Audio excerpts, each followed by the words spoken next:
Welcome back to another episode of the Converge Podcast. My name's Steve. My name is Nate. And we're here to help you have a Christian worldview in a post-Christian culture.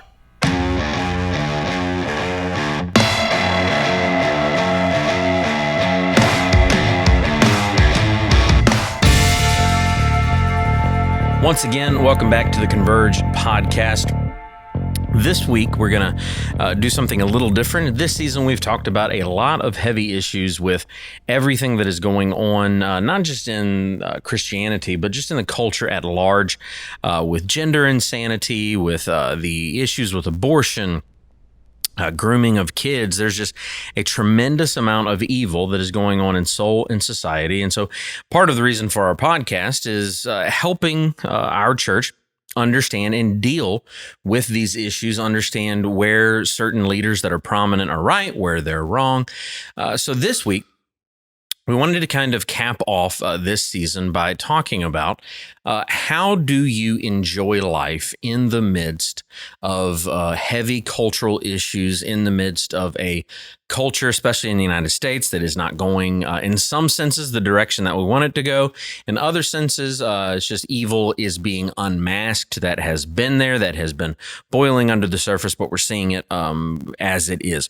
And so what we want to do today is really cast a vision for how you, in the midst of everything that's going on in culture, can respond to it by enjoying your summer, by building the church, by building your family, by reinforcing your Christian worldview, and all those things. Yeah, I think often, we cover these big issues, these very serious things, and that leads themselves to hopelessness. And we don't want to be a hopeless people because we have a lot to be hopeful for. And so I think it's just helpful to step back sometimes and remember the things that God calls us to don't actually change. We do need to be aware. And that's where a lot of even modern evangelicalism wants to kind of put their head in the sand and not even be aware and not even acknowledge these things out there.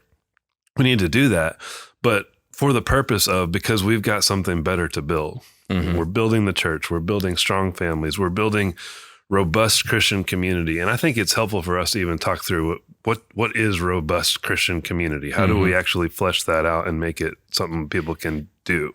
One of the big differences between soft-handed, weak evangelical leaders and what is, I think, living the mission of Jesus, what it is to build the patriarchy in God's sense, what it is to realize that Jesus is currently ruling and reigning from his throne.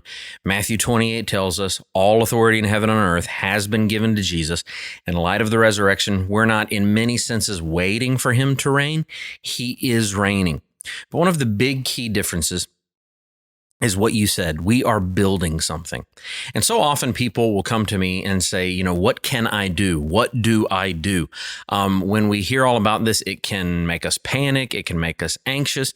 It can make us really kind of step back and look at our lives and really have a difficult time finding the point in everything that we're doing. And that's spiritual warfare where that type of discouragement is concerned. And so a lot of what I want to talk about today is how do you build a life that does counteract all of the evil that's going on? Because we are called to be countercultural people, but in many senses, people don't understand what it means to be countercultural.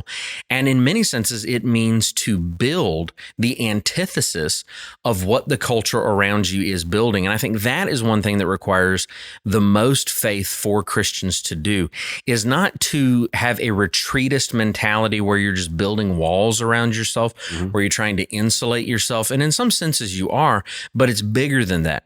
You are seeking to build a sense of the kingdom of heaven. This 2 Corinthians 5, you are an ambassador for reconciliation. Now, don't misunderstand what reconciliation means.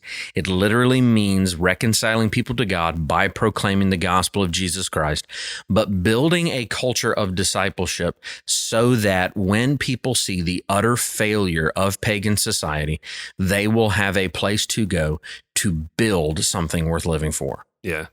When we're seeing this just distinctly anti-life, anti-Christ culture, our only response to it can't be just to point out how terrible it is. We do need to do that, But the way to combat that is to build a Christian alternative, the Christian alternative that all of history actually is headed towards. And so we kind of need to be people who are proclaiming Christians ought to have a good life, a full life. Like we ought to be able to build a culture where we are enjoying the good things that God has given us.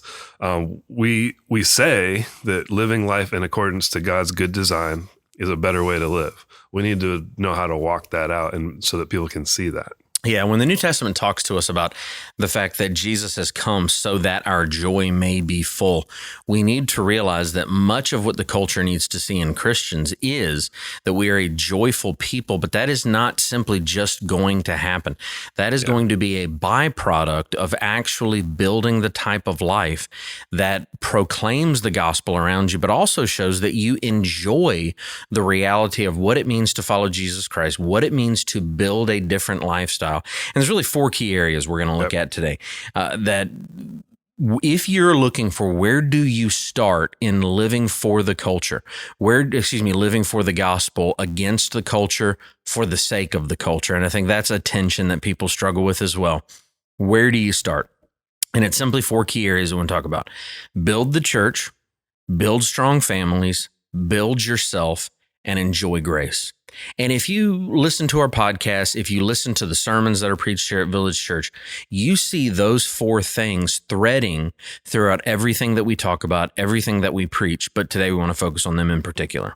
Cool. Here's a verse I found to kind of kick us off. James 1:17 through 18.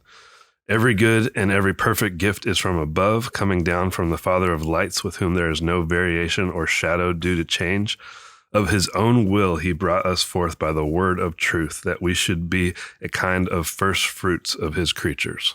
And the problem that a lot of people have is they read a verse like that, and then they turn and they begin to invest their lives in the things of this world, the culture of this world, the kingdom of this world, all of the things that this world is absorbed in. And then they struggle with saying, but I'm not experiencing that with my life. But the reality of James 1 is that the focus is that you're to receive something from above.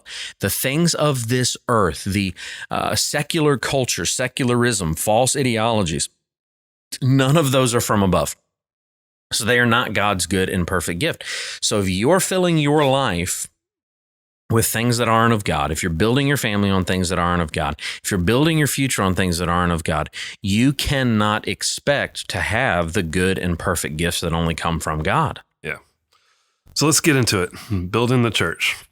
I think it is always an encouragement to me to think that no matter what is happening out there in culture, or even what is happening in my specific life circumstances. Because, hey, life has ups and downs. Sometimes sometimes things are going pretty good. Sometimes you're having a rough season of life. No matter what is happening, God has called us to be a part of a local church family that, because God is building, and Ephesians is very clear about that, then we are called to be a part of him working in that. And that's always an encouragement to me. Yeah, there's no lens to read the New Testament with where you do not see an organized church built through the proclamation of the gospel of Jesus Christ for the purpose of making disciples of Jesus Christ. The organization of the church, the leadership of the church, the ordinances of the church, the discipleship that takes place inside of the church, those are huge themes throughout the New Testament. And so if you are not building the church in a proactive way, where you can say, this is where I'm contributing, where you can point to specific things and say, hey, on Sunday morning, this is what I'm contributing. Throughout the week, this is what I'm contributing. From my resources, this is what I'm contributing. You cannot hope to grow in enjoying the good and perfect gifts of God, of building something for the gospel of Jesus, on being an ambassador of reconciliation. You cannot do it outside of the environments that are provided through the Church of Jesus Christ. So every person has a good and joyful work to do in building the church. If you look at just Romans 12 and 1 Corinthians 12, where it specifically points to the offices that the church are given, but more so than that, the spiritual gifts that God gives to each and every person, it's always for the sake of building up the body of Christ. And the body of Christ is the gathered church. It is the church as a whole. And so you have an ability. It may not be a speaking ability, might not be a teaching ability. It might not be something that you think is very important, but the 1 Corinthians 12 is very specific. Everybody. Gift is needed. Every single person in the local church matters, and your contribution matters. But I see so many people wasting their time on commitments outside of the church while they're completely abandoning the Church of Jesus Christ and their necessity to build it. So easy to, and this is just a human being truth, to get depressed when you don't have something to be a part of and to work on. And so you look at out in the culture and all things happening, and if that's your focus, if that's where your eye is on, yeah, you're going to get depressed. The beauty of being a part of the church is we all have something bigger than us to be a part of. And so we need to embrace that. Mm-hmm. And so, are you viewing yourself as responsible for the health of the church? You're not solely responsible. You're not even largely responsible. Mm-hmm. Look, the church is given pastors, and we do have an extra responsibility there. However, every single believer does have a responsibility to the local church to contribute to it, to help build it. And I promise you, if you commit yourself there to what God is doing, it's going to improve your outlook on life as a whole. Yeah. And it starts with just showing up. It's that simple. So many people neglect to obey Hebrews chapter 10. And what they don't realize is they're looking for all of these places in life where they might have sin, but they're neglecting some specific and very simple things that are imperatives, that are commands. Hebrews 10, 24 through 25 tells us, do not neglect the gathering of yourselves together. And it begins with the presupposition that you're doing it to stir one another up to good works. And so the idea there is, if you neglect gathering together with the Church of Jesus Christ, you are not going to have people in your life stirring you up to good works, and you're not going to be in other people's lives to stir them up for good works. And if you want to talk about what discipleship is, what else is discipleship other than stirring people up to live the good works that God has created beforehand, Ephesians 2:10, in Christ Jesus for us to walk into? And so many people neglect the gathering and then bemoan what's going on in the culture around them. Well, a very simple way for you to be proactive and engaging the building of God's culture in this world is to simply show up to church. Yep. Show up, sign up, participate. Obviously it starts with the corporate worship, but then be involved in the life of the church. Like, we're not asking anyone to figure this out on their own. Mm-hmm. That is, like, Scripture literally says that is actually part of the role of pastors, is to lay some of that groundwork, framework, so that we can participate. But then just be a part of the church body. You gotta, and this is a principle for life. I remember me and you had to coach a lot of younger guys in college about this, of you just got to show up to stuff. Yeah. You just got to be there. You got to be present. It's a ministry of presence. So I just want to encourage our church, just be more present with the church community. You will see fruit from it. Almost every single person that comes to me that is disgruntled with the life of the church, that is thinking about leaving the church, that is in some way feeling discontented about their Christian life, I'll ask them very simple questions about, where are you serving? What community group are you in? What discipleship group are you in? Are you giving sacrificially? Are you coming to events and serving in those events? And almost every single time, it's just no's across the board, or mostly across the board. And sometimes people are barely attending even on Sunday mornings. And it's like, you can expect to be discontented when you are not investing in the very thing that Jesus came to build in this world for the sake of the proclamation of the gospel. And so if you're not signing up, if you're not helping with events, if you're not doing the very things that God says you should do for the local church, then why would you expect to be contented in your Christian life? Why would you expect to be growing? And so, we have to have a healthy motivation for building the Church of Jesus Christ, because the opportunities are almost endless for spiritual growth. When people tell me, and this doesn't happen very often, but every once in a while people will come and they'll just say, I can't find friends. I can't build relationships. I'm struggling to connect with people in the church. And every single time I will have to look at that person and say, that's not a flaw on our part. That means something's probably either wrong with you. So there's something weird about you. There's something off-putting about you. If you can't make a friend and build a relationship here at Village Church, there's just nothing more that we can do for you. We have community groups. We have discipleship groups. We have people on Sunday mornings who literally their entire service is to find new people and connect with them on a weekly basis. I can't overcome a person's lack of friendliness, but I can overcome a person's lack of ability to make friends by creating and cultivating tons of environments for them to make friends. And if you're not encouraged with what's going on in the life of Village Church right now, you're not paying attention. What's happening here is not normal, especially coming out of COVID. I know me and you, we talk to pastors all the time that are really just discouraged because they had, X amount of people, in 2019, and now we're in 2022, and they're 50% less than that. They're 60% less, 40. I mean, some people are running around 25% of what they were running at the beginning of 2020 in their churches right now. We are running almost 100% more people than we were. We have almost doubled in size since 2020. And that's remarkable. We're averaging 4 new families every single Sunday. And so if you can't find someone to disciple, you're not looking.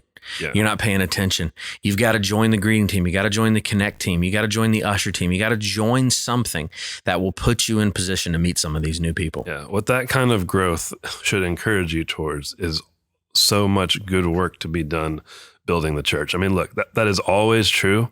But if you call Village Church home right now, you happen to be a place where it is so obviously evident that God is bringing people to our church. We need your help. So you're always needed, but look, you're really, really needed right now to help us meet these people, disciple them, find out where they're coming from, get them connected in all the ways that we've just talked about for yourself. Help these new people out. I mean, pour yourself into that. Every single time I have ever stepped out of my comfort zone to disciple other people, or even, and look, I'm using disciple very broadly here. I'm just talking about the very act of meeting someone in the foyer and telling them about our church and helping them get connected. That is the first step of discipleship. Every time I have done something like that, God has grown me. And so I'm encouraged. You want to grow? Be a part of the work that is evident and needed here at Village Church right now. Yeah. Are you going to get tired? Yes. Are you going to have less time to waste on unimportant activities? Absolutely. Does it get trying at times to do these things? Absolutely.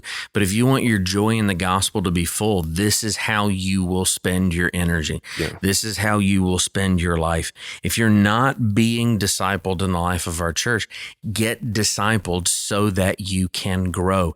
Email one of the pastors. If you're not in a community group, get in a community group. I'll tell you, one of the issues that we have right now is we're running out of leaders. We do not have enough leaders to have the amount of community groups that we need. We are getting overrun by our growth right now, but not just, and that's the beautiful thing about Village Church. We've always had such an emphasis on community groups that right now we have more people wanting to get into community groups than we have room. So we have a lot of community groups that are running way over 100% capacity. And so we need people to go to their community group leaders and say, hey, how can I get trained to launch a new community group? That is what this is about. This is about multiplying your faith in other people. And if you want to grow in the gospel, that's a great way how. Yep. And the last thing I want to say on the church too is building the church in the ways we're talking about should not be burdensome if it's understood properly. We have intentionally set up Village Church so that it is not overly programmatic. And what I mean by that is we're talking about just Sunday morning worship and community life of the church and the things we're talking about. We do not have events at the church every single night of the week. We're not going to, because we do want you to be freed up to pursue some of these things in your time. So this summer, think about, how can I be having people in my home? How can I be getting to know some more people? How can I be, using my time wisely, that it's not all spent up with activities at the church. We want to encourage you to do that. And we're not trying to put a burden on you, like making you think that you need to leverage every single second of your week for a church-specific activity. Your life in general should be seen as part of the church. You are the church. Right. right? Build the church. That's the first way. Yep. Second way, build strong families.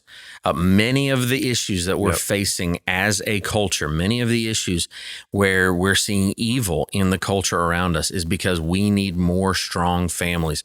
We need men and women who will understand that a commission that God has given them in their lives to make disciples is centered on the reality of building their family stronger for the purpose of the gospel. That is why many of the cultural attacks that we have going on are direct attacks on the family. That's why they're after your kids. That is why you need to grow in your faith so that you can build a family that is stronger than the attacks that are coming at it. Yeah. And so, again, it's not going to do you any good just to observe all the attacks on the family. You actually need to put into practice things that are going to build your family up. Yep. And so we got to be proactive about that. That's one thing I'm concerned about. When I look even on like Reformed Twitter or just Reformed evangelicalism as a whole, there are a lot of guys that have very good ideas about what families should be, but they're not putting the practices in place to actually see that happen in their own families. Yeah, I don't remember where we saw it, but over the years, we've picked up a lot of knowledge. So we didn't come up with this, but it's the idea of theoretical mastery, where you're an ideas person where theology is concerned. You know how things should be, but you're not proactively doing anything. No, you need to actually build your family. You don't need to theoretically build your family. You need to father your sons. You need to mother your daughters. You need to be the spouse to your husband or wife that you need to be. This isn't just about reading a ton of books so that you have a lot of intellectual meat. You should do that, but the main reason that you do that is so that you can, in practice, be the father, be the mother, lead the family well, so that it is a strong family. Yep. So, what we're talking about here is going to apply to everyone, no matter what life stage you're in. But hey, we're not apologizing for this. We got a whole lot of people at Village Church with younger kids in the home or just kids in the home in general. And so, hey, you're in the hot seat right now, if that's you. The time is now. The days are evil as far as not just the cultural stuff we're talking about, but as far as they are fleeting. You only have so much time. And so make the most of this time you have with your kids in your home. But here's part of why we're saying enjoy your summer is because I think a lot of people tend to overthink building strong families as just like the discipline they have in place and the education they have in place. And those things matter a ton.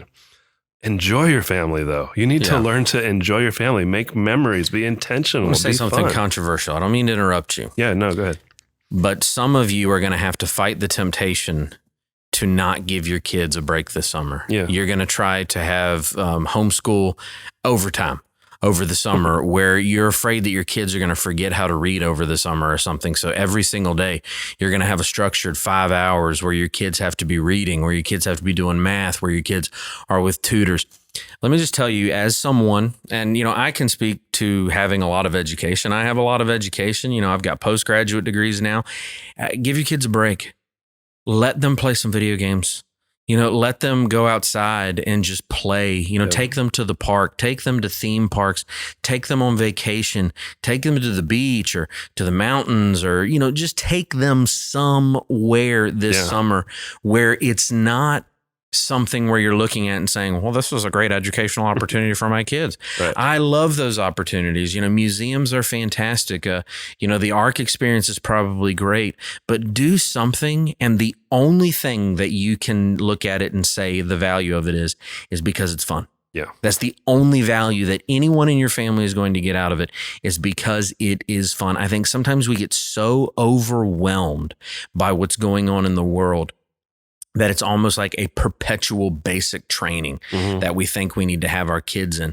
But one of the things that I've seen where you can really burn your kids out and make them resent you is that they have a lack of fun in their lives, and you desperately need to, for part of the year, for just some parts of the summer, let them have fun. Yeah, invest your time. It's going to take some time. So find out how you can give time to this. I mean, yes, you do need to take some days off work. I realize that is not every person has that ability, but especially in our society now, almost all do. Most people take advantage of that. I think most people have paid time off. Yep. I think most people have some vacation days that they need to burn. Yep. And I think there are some dads that want to use all of their vacation time this summer to do landscaping. You want to take all of your vacation time this summer to build something onto your house, and you should take part of your vacation time to do that if you need to. But friend, if you are not using part of your vacation time just to spend time with your kids and with your wife, you are not going to regret that right now. You're going to regret it in 5 or 10 years. You need to build some intentional memories with your family right now. You need to do some things just so that you can have memories, just so that you have something to talk about. You need to travel a little bit with your family if you have the resources for that. I know that travel prices are through the roof right now. There doesn't seem to be a break on the horizon for that. But whatever you can do, even if it's to get to a state park, build some memories with your family. Break some rules this summer. Let your kids stay up late a few times. It's going to be okay. Trust me. It's going to be all right. Take a surprise day off work. Just anyway, in general. Take them out for ice cream when they're supposed to be in the bed. You know, do something fun. Don't worry about their veggie intake one day, and give them some food that they're actually going to enjoy. You know, don't worry if something's organic. Don't worry if something has the wrong type of meat in it for a day. You know, just go and enjoy some things. Break some of your personal rules. And I think we're in an amazing sermon series right now, where we're talking about the activity of the Pharisees, and some of their sins were that they threw the traditions of men on top of the scriptures and treated the traditions of men as though they were biblical. I think some moms and dads fall into a rut where they think that the dietary restrictions, and I'm not talking about ones that are from a doctor. I'm not talking about ones that are prescribed. I'm talking about ones that either the mom or the dad has prescribed themselves. And you're laying that on top, and you act as though it would be a sin to break your personal dietary restrictions. If you won't let your kid have any sugar ever, you might have a kid that resents you later in life when they find out that things taste good. Take your family out for ice cream this summer and just enjoy it to the glory of God. Last thing for parents with kids in the home, do take the summer to grow. That's always true. And we'll cover this more at the end here too. But you can grow as a parent. We're not telling you not to. So learn, read some books, figure out, talk to your spouse, figure out how you want to parent better. All those things are good. We have tons of outreach opportunities here at the church. We have movie nights. We have Sunday fun days coming up. Serve as a family at those events. Those are great ways for you to grow. When there's a work day at the church, when there's, something going on that's an outreach opportunity, and you see that come, I think people just immediately start coming up with a list of reasons why they can't do these things. But you'd be amazed at how much you and your children and your spouse can grow through those opportunities. If you're a grandparent, hey, continue discipling families. If you one of the things that I see a lot of the grandparents in our church, they're retired. What a great opportunity you have over the summer just to bless your children. Give your kids the night off from parenting. Just talk to them and say, hey, I want to keep your kids tonight. I want to give you the opportunity to go out, even if it's during the day. Go out with your wife. Enjoy things. Bless your grandkids in ways that you can, that maybe the parents can't at this point in time. Look for ways to cultivate and create a good atmosphere in the extended family as a whole. What can you do to bless everyone? Singles, we don't want to leave you out. You need to spend your summer looking for areas that you can grow in, looking for activities that you can gather with other friends to do, looking for ways that you can bless the church, because maybe you have more margin at this point in your life than other people do. And man, the weather is great. The days are longer. How can you, when we did our episode on being single, we talked about recovering the lost ambition to grow in your life and to become the person that you need to be, rather than looking for the person that you want to marry. What steps can you take this summer to do that? And so we want to build strong families. Singles are not left out of building strong families. So that episode we just did a few episodes, re-listen to that. That all applies to building strong families. And I think the application makes sense. This is something that everyone in the church, should see themselves as participating in. Building yourself. This is something that I'm passionate about, is having a vision for building yourself. What are some things that you can do in your life to build you stronger, to build you better? I think sometimes when we talk about discipleship, we talk about an important aspect. Discipleship is a relational activity. Discipleship is not something that you can do for yourself solely. It's not individualistic. It is community-based. It is focused on building community. But here's the deal. No one else, even if you're in a discipleship relationship, is going to do the work of growing you. You need to focus on that work. You need to do that work. It is your responsibility. It is not someone else's responsibility. One of the greatest temptations that I see people giving into is when they have a lack of growth in their life. They start pointing fingers. Well, if the sermons were better, I would be growing. If my community group was stronger, I'd be growing. If people were focused on me, I'd be growing. I wouldn't be struggling in this sin if I had better accountability in my life. Every single one of those is a lie that you're telling yourself. Every single one of those is untrue. You are responsible, and you have to take responsibility to grow yourself. One of the great quotes, and I know I've heard Dave Ramsey say it, but I don't think Dave Ramsey wrote it. In 5 years, you are going to be the same person that you are right now, except for the people that you meet and the books that you read. And so what are you doing to put yourself in position for those things? Yeah.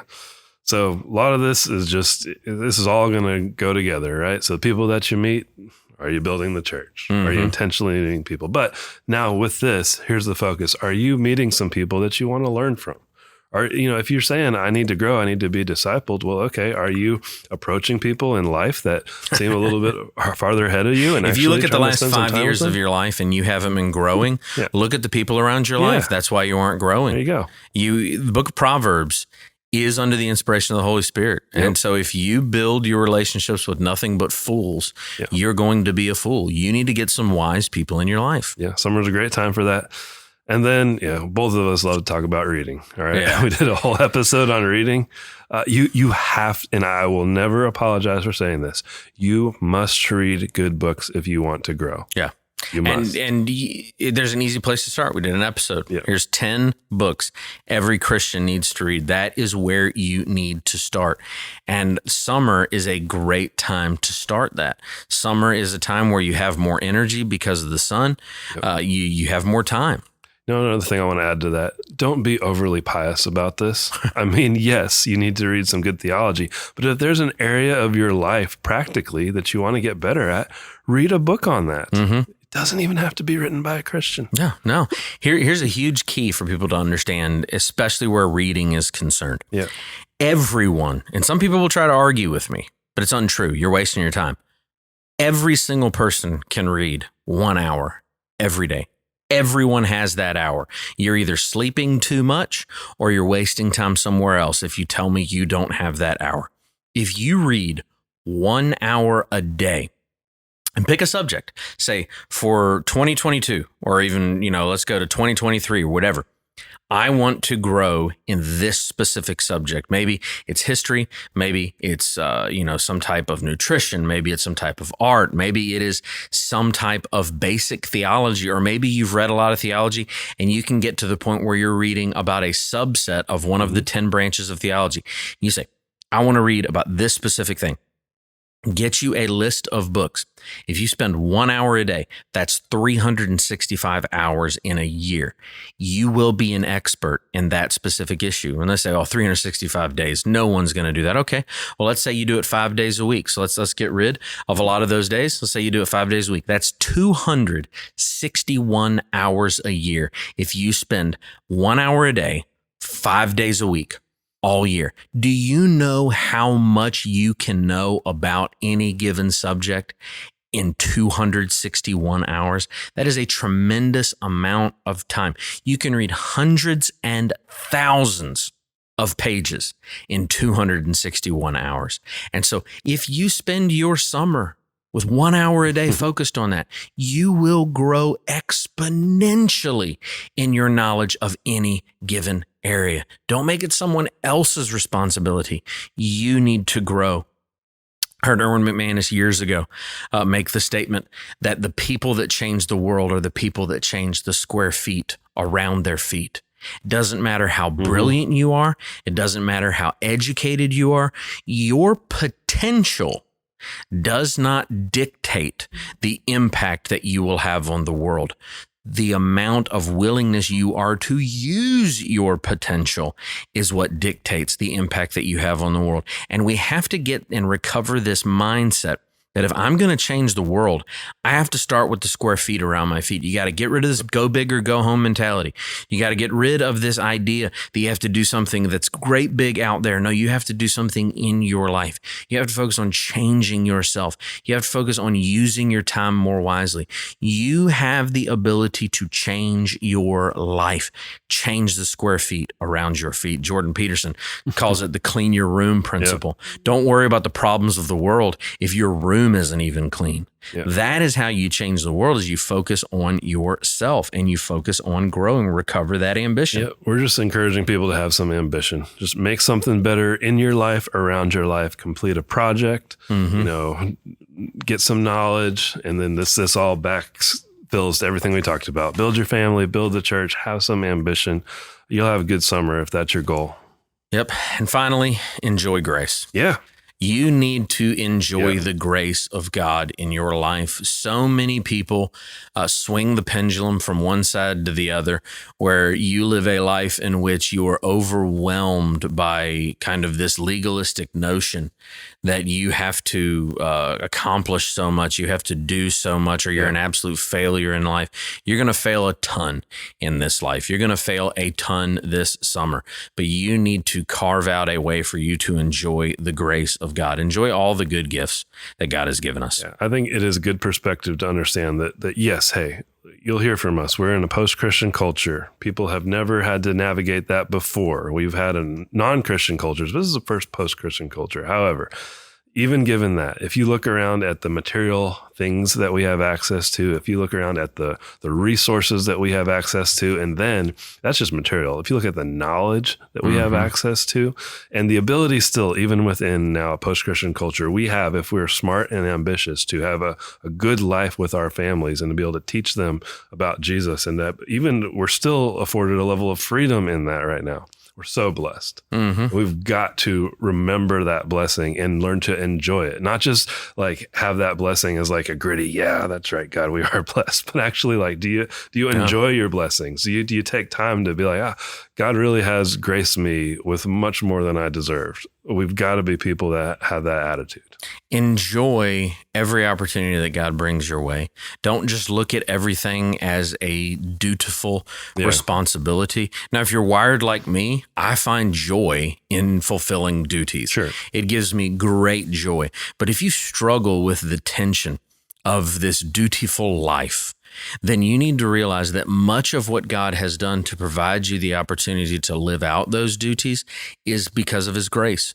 You don't deserve to follow Jesus Christ. Yeah. You don't deserve to build the church. You don't deserve to build a family. You don't deserve the wonderful gifts that God has given us so that you can build yourself. Yeah. None of us deserve those things. And so when we don't take those opportunities that God has given us, it's a rejection of grace. Yep. And we need to enjoy those things. And if you're not enjoying those things, you really need to check your heart. Yeah. You really need to check out what's going on inside of you. God has given us so much to enjoy. And so I want everyone to enjoy their summer. Yep. Honor God by enjoying his grace and enjoying your summer. Awesome. Well, we will have a few specials coming up this summer, but we are so thankful for you for joining us for all of season 3. Do us a favor, leave us a 5-star review, maybe write a few sentences about how wonderful and great we are and how just the knowledge that we dispense to you is so useful for your life. Enjoy your summer.